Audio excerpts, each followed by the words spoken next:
Guys, I have finished the game, but I accidentally died, so I will find the big door, so I could escape.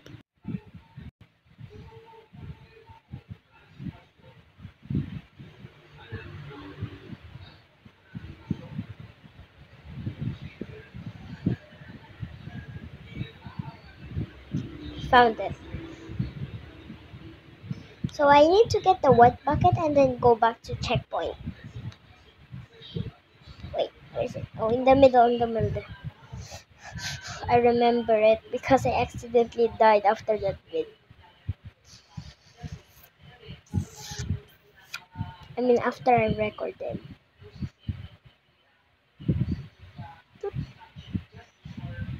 I need to go back and then open the white door. Okay, I'm just gonna teleport.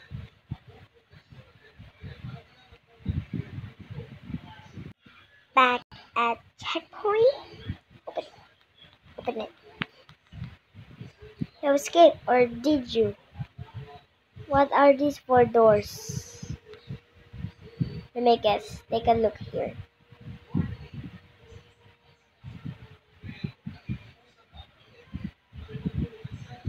4, 3, 2, 1, run. Just observe. Wait, what is this? What is this? What is this beautiful drawing? You escape, one win. Finally, I escaped by the first time.